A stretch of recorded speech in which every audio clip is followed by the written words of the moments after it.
नमस्कार, PP news line के prime time में आप सबका स्वागत। मैं हूं रजनी अनुभव। आइए सबसे पहले नजर डालते हैं आज दिन भर की प्रमुख सुर्खियों पर। पाकिस्तानी मोबाइल टावर के सिग्नल मिलने से जम्मू शहर से सटे कई क्षेत्रों में मचा हड़कंप, सुरक्षा एजेंसियां सतर्क पर। ईरानी सुरक्षा बल रेवोल्यूशनरी गार्ड्स ने पाकिस्तान में घुसकर अपने दोनों सैनिकों को आतंकियों से छुड़वाया। सुंदरबनी उपजिला मुख्यालय में बीएसएफ में तैनात 2 कांस्टेबल लापता, तलाशी अभियान जारी। और स्ट्रीट डेवलपमेंट प्रोजेक्ट को जल्द पूरा करने के उपराज्यपाल ने दिए निर्देश। अब खबरें विस्तार से। जम्मू शहर से सटे कई क्षेत्रों में वीरवार को पाकिस्तानी मोबाइल टावर के सिग्नल मिलने से हड़कंप मच गई। सुरक्षा एजेंसियों ने सिग्नल वाले इलाकों में अलर्ट जारी कर दिया। आनन फानन में पुलिस टीमें संबंधित क्षेत्र में पहुंच गईं। बन तालाब के भरतनगर क्षेत्र में तो पुलिस के वरिष्ठ अधिकारियों के नेतृत्व में तलाशी अभियान चलाया गया। पुलिस से सेवानिवृत्त असिस्टेंट सब इंस्पेक्टर और कश्मीर के अनंतनाग के निवासी के घर में परिवार के सदस्यों के मोबाइल फोन व लैपटॉप की जांच की तो कुछ नहीं मिला। अलबत्ता सूत्रों के अनुसार पूरे जम्मू शहर में पुलिस और अर्धसैनिक बल चौकस हो गए हैं। नाकों के अलावा मोबाइल टीमों को सतर्क रहने के निर्देश दिए गए हैं। पुलिस के आला अधिकारी इससे इनकार भी नहीं कर रहे हैं कि जम्मू शहर में आतंकी या फिर इनके मददगार छिपे हो सकते हैं। सीमा सुरक्षा बल के 2 कांस्टेबलों के अचानक से राजौरी जिला में एक शिविर से लापता होने के बाद हड़कंप मच गया। बीएसएफ अधिकारियों ने पुलिस में दोनों कांस्टेबलों की गुमशुदगी की रिपोर्ट दर्ज करा दी है। पुलिस ने भी दोनों की तलाश के लिए अपना अभियान जारी रखा हुआ है। फिलहाल अभी तक दोनों से संबंधित कोई जानकारी नहीं मिली है। पुलिस से मिली जानकारी के अनुसार बीएसएफ के ये दोनों कांस्टेबल जनरल ड्यूटी श्रेणी के तहत सुंदरबनी उपजिला मुख्यालय बीएसएफ शिविर में तैनात थे। जब देर शाम तक ये दोनों कांस्टेबल शिविर में वापस नहीं पहुंचे तो शिविर में गहमा गहमी शुरू हो गई। जम्मू कश्मीर की दोनों राजधानी शहरों जम्मू और श्रीनगर में लोगों को जल्द बिजली के खंभों पर लटकी तारों से निजात मिलेगी। उपराज्यपाल मनोज सिन्हा ने वीरवार को प्रस्तावित स्ट्रीट डेवलपमेंट प्रोजेक्ट को पूरा करने के लिए सभी तारों को भूमिगत बनाने के निर्देश दिए। इसके साथ ही उन्होंने जम्मू में तवी नदी के तट को साबरमती तट की तर्ज पर विकसित करने की कार्ययोजना को आगे बढ़ाने का भी निर्देश दिया। राजभवन से मिली जानकारी के अनुसार जम्मू और श्रीनगर को स्मार्ट सिटी बनाए जाने की परियोजना पर जारी काम की समीक्षा के लिए उपराज्यपाल मनोज सिन्हा की अध्यक्षता में नागरिक सचिवालय में बैठक हुई। ईरानी सुरक्षा बल रेवोल्यूशनरी गार्ड्स ने पाकिस्तान में घुसकर अपने 2 सैनिकों को आतंकियों के कब्जे से छुड़ा लिया है। ये दोनों उन 12 सैनिकों में शामिल थे जिन्हें 2018 में अगवा कर लिया गया था। एनाडोलू एजेंसी ने बताया कि रेवोल्यूशनरी गार्ड्स ने इन्हें छुड़ाने के लिए पाकिस्तानी सरजमी पर खुफिया ऑपरेशन चलाया। रेवोल्यूशनरी गार्ड्स ने एक आधिकारिक बयान जारी कर कहा कि ये 2 सैनिकों को जैश-उल अदल के कब्जे से छुड़वाने के लिए मंगलवार रात सफलतापूर्ण अभियान चलाया गया। सामरिक दृष्टि से महत्वपूर्ण राष्ट्रीय परियोजना उधमपुर श्रीनगर बारामूला रेल लिंक निर्माण को और रफ्तार मिलेगी। कश्मीर को अगस्त 2022 तक रेल से जोड़ने का लक्ष्य पूरा करने के लिए सरकार ने वर्ष 2021-22 के रेल बजट में इस परियोजना के लिए 4,200 करोड़ रुपए का प्रावधान किया है। 290 किलोमीटर लंबी इस परियोजना को प्राथमिकता देते हुए सरकार ने पिछले वर्ष की बजट की तुलना में इस बार वृद्धि की है। परियोजना में नई लाइनों के निर्माण के लिए पैसा जारी किया है। वर्ष 2021-22 के लिए उत्तर रेलवे का कुल बजट आवंटन 15,818.49 करोड़ रुपए है, जो पिछले वर्ष के बजट आवंटन 11,695.21 करोड़ से 4,123.28 करोड़ रुपए यानी कि 35% अधिक है।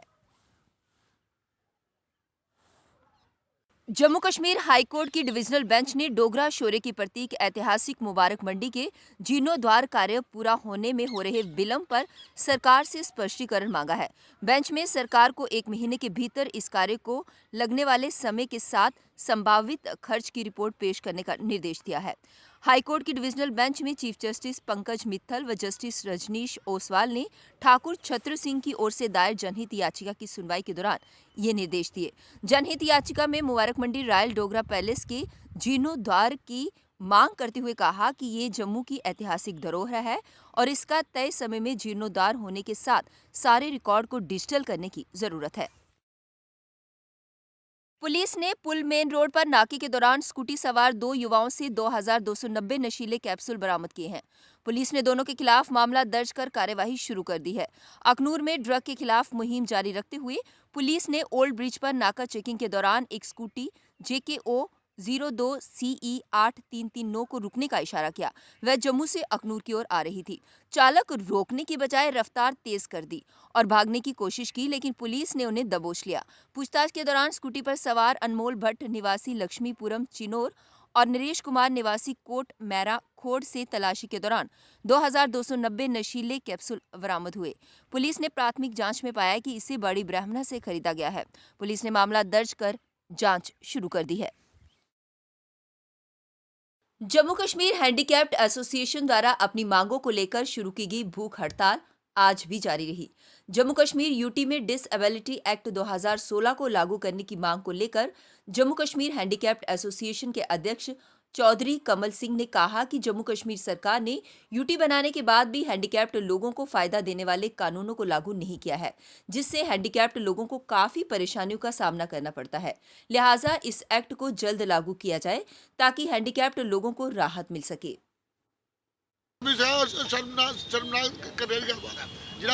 डिपार्टमेंट साढ़े लोगों लिए बने अज तक उन्होंने सारा हेल्प साढ़े पता नहीं अपना बंदा है भी जिंदे है भी या मरी गए। मांगी है 2016 एक्ट लागू करो साढ़े लिए। सानू स्कूल कॉलेज यूनिवर्सिटी सानू उच्चे बेरोजगार सानू कोई कम कराए सानू पेंशन पुंशन की कोई जरूरत नहीं है। 1000 रुपये करना मी आखा कोई LG आखना मी देना 10,000 रुपया तू गुजारा कर सारा तो साढ़े तुस करो गुजारा सारा अज अज अज रुपये देने तो सानू 1000 रुपये 1000 रुपये कन्नै एक कप तो चाह बनती है। एक कप चाह बनती मैं कम से कम जे लोग विकलांग लोग ने जे लोग बैड पे उन्हें पेंशन सरकार दी जा उन्हें दी जा। जो लोग नॉर्मल लोग साढ़े हैंडीकैप लोग सानू रोजगार दे तो सानू कोई खोखे दो कुछ तो खोखे दो जो पढ़े लिखे उन्हें को माड़ा मोटा को रोजगार नौकरी दो। अब वक्त हो चला एक ब्रेक का, मिलते हैं ब्रेक के बाद। मजबूती की पहचान ACC cement, messrs Bishandas Jaswal and sons, authorised stockist, ACC cement, 45 transport Nagar, Jammu. Break के बाद बढ़ते हैं अगली बड़ी खबर की तरफ। जम्मू कश्मीर पुलिस के रिटायर्ड कर्मचारियों ने वेतन विसंगतियों को दूर करने और अन्य मांगों को लेकर प्रेस क्लब जम्मू के बाहर प्रदर्शन किया और जम्मू कश्मीर यूटी सरकार पर आरोप लगाते हुए कहा कि सरकार की ओर से उन्हें खाली आश्वासनों के बगैर अभी तक कुछ नहीं मिला। इस अवसर पर अध्यक्ष अजीत सिंह ने कहा कि न्यायालय ने भी सरकार को आदेश जारी किया है, पर सरकार ने अभी तक कुछ नहीं किया। ये हुकूमत को भी और हमें भी ये एहसास होता है कि भाई ये हमारे साथ इनजस्टिस है। और गवर्नमेंट को ये शर्म की बात है कि सीनियर सिटीजन इस वक्त आराम फरमाने का टाइम है और अब हम स्ट्रगल कर रहे हैं, जदोजहद कर रहे हैं। कोई भी ऐसा बाशूर मुल्क जो है डेमोक्रेसी कंट्री वो ये बात ऐसे वहाँ पर सीनियर सिटीजन के साथ ऐसा बर्ताव नहीं होता। लिहाजा हम ये चाहते हैं कि हमारे साथ जल्द से जल्द, हमें उम्मीद है कि गवर्नर साहब हमारी इस दिराने मसले को जल्द से जल्द हल करेंगे और हमारे इस मसले को सेटल करने की कोशिश करेंगे ताकि जो हमारे सीनियर सिटीजन है ये इनको थोड़ा सा राहत मिले। तो पैंथर्स पार्टी नेता सेवा सिंह बाली ने सरकार से बर्खास्त किए गए SPO की फिर से बहाली की मांग की है। जम्मू में आयोजित पत्रकार वार्ता में सेवा सिंह बाली ने कहा कि वह जम्मू कश्मीर, लद्दाख सहित हिमाचल प्रदेश के SPO के हकों की लड़ाई को लेकर हमेशा आगे रहे हैं। सेवा सिंह बाली ने कहा कि उन्होंने सुप्रीम कोर्ट ऑफ इंडिया में एक पिटीशन फाइल की है जिसमें सभी SPO को कांस्टेबल के बराबर की तनख्वाह और सुविधाओं की बात कही गई है और उन्हें यकीन है कि सुप्रीम कोर्ट SPO के साथ न्याय करेंगे और उन्हें कांस्टेबल के बराबर के हक मिलेंगे। बहुत परेशान हैं और कश्मीर में कहीं डिसएंगेज SPO ने यहाँ तक बोला कि अगर हमें बहाल नहीं किया जाएगा हम मिलिटेंसी का रास्ता इख्तियार करेंगे। आगे बढ़ो, हम तुम्हारे साथ हैं। वाली साहब आगे बढ़ो, हम तुम्हारे साथ हैं।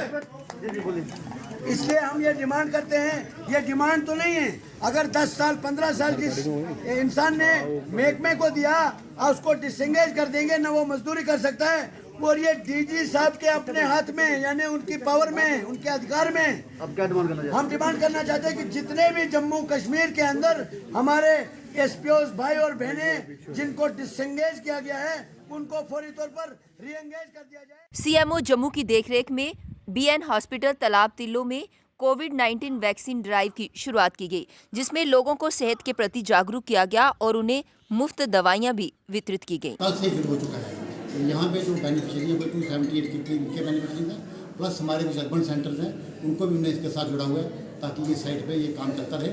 और ये मैं आपके माध्यम से सभी को ये अपील करना चाहूँगा, खास करके हमारे जो वर्कर्स हैं, कि ये वैक्सीन बिल्कुल ठीक है, कोई भी इसका साइड इफेक्ट नहीं है। हम सभी ने ये वैक्सीन लगवा ली है और हमें कुछ नहीं हुआ, कोई किसी को प्रॉब्लम नहीं है। बड़ी सेफ वैक्सीन है जो हमारे इंडिया ने। जम्मू शहर के मुख्य बाजार पुरानी मंडी के दुकानदारों ने आज बिजली विभाग के खिलाफ विरोध प्रदर्शन किया और आरोप लगाया कि पुरानी मंडी में अनशेड्यूल्ड बिजली कटौती से सारे दुकानदार परेशान हैं। इस अवसर पर जंग बहादुर शर्मा ने कहा कि बिजली कटौती से उनका व्यापार बुरी तरह से प्रभावित हो रहा है। जंग बहादुर शर्मा ने सरकार पर आरोप लगाते हुए कहा कि सरकार जम्मू को स्मार्ट सिटी बनाने के दावे कर रही है, तो क्या सरकार इस तरह की स्मार्ट सिटी बनाने जा रही है जिसमें बिजली, पानी, सफाई की व्यवस्था इस प्रकार से लोगों को दी जाएगी? जो 3 बातें देखी जाती हैं, प्रॉपर बिजली, प्रॉपर सफाई और प्रॉपर सैनिटेशन, और तीनों चीज़ों से वंचित रखा है हमें गवर्नमेंट ने। उसके अगेंस्ट में हमने ये प्रोटेस्ट किया ताकि गवर्नमेंट की आंखें खुले। नहीं खुली तो आने वाली इलेक्शन में हम खुला देंगे। हम प्रण करते हैं आज हम इस गवर्नमेंट को उतार के बैठेंगे, इसको नहीं बैठने देंगे। पॉलिटेक्निक्स के स्टूडेंट्स ने ऑनलाइन परीक्षाओं की मांग को लेकर आज विभाग के खिलाफ प्रदर्शन किया और आरोप लगाते हुए कहा कि टेक्निकल बोर्ड उनके भविष्य के साथ खिलवाड़ कर रहा है। स्टूडेंट्स ने मांग की कि प्रशासन उनकी ऑनलाइन परीक्षाएं करवाए, नहीं तो उन्हें मास प्रमोशन दिया जाए। सर ऐसा थोड़ी ना होता सर, हम लोग बच्चे हैं, हमारा करियर है सर। हम ऑलरेडी जो हमारा सेशन है वो 3 महीने लेट हो चुका है। अभी हमने नेक्स्ट सेमेस्टर में जाना था, लेकिन अभी हमारा जो पिछला सेमेस्टर चल रहा है, तो हमें चाहते हैं कि हमारे जल्द से जल्द एग्जाम कंडक्ट किए जाएं, ऑनलाइन एग्जाम्स कंडक्ट किए और हमारे अगले सेशन लगाएं ताकि अगला सेमेस्टर स्टार्ट हो, हम उसके लिए प्रिपेयर हो पाएं। क्योंकि अगर अगले सेशन के अंदर ये एक्सटेंड करते गए तो सर हमारे पास 6 सेमेस्टर के अंदर सिर्फ जो हमारे 1 महीना रह जाएगा। 1 महीने के अंदर हमारे पास हमने एग्जाम्स के लिए तैयारी करनी है, 2 इंटरनल्स देने, असाइनमेंट्स, प्रोजेक्ट्स और बहुत कुछ होता है सर, और इंडस्ट्रियल ट्रेनिंग भी करनी है। तो हम कैसे कर पाएंगे सर? और हमारा करियर सर, हम ये दाव पे लगा हुआ है सर, कोई ये समझ के राजी नहीं है। पीपी न्यूज लाइन के प्राइम टाइम के आज के इस अंक में बस इतना ही। मुझे और मेरी पूरी टीम को दीजिए इजाजत और आप देखते रहिए पीपी न्यूज लाइन। नमस्कार। जम्मू में आई टेस्टिंग की साइंटिफिक और मॉडर्न टेक्नोलॉजी के लिए हमेशा याद रखें जेम ऑप्टिशियंस, जहां पर रखा जाता है आपकी हर जरूरत का ख्याल। Gem opticians with the facility of eye exercise, A scan, biometry, pachymetry और ऑटोमेटेड फील्ड एनालाइजर। और हाँ, हमारे यहाँ बढ़िया क्वालिटी के ब्रांडेड स्पेक्टिकल्स, सनग्लासेस और कॉन्टेक्ट लेंसेज मिलते हैं। आपका भरोसेमंद एक ही नाम, Gem Opticians, Gandhinagar. Gem Opticians, Nai Basti. Gem Opticians, Amphalla. Gem Opticians, Trikuta नगर।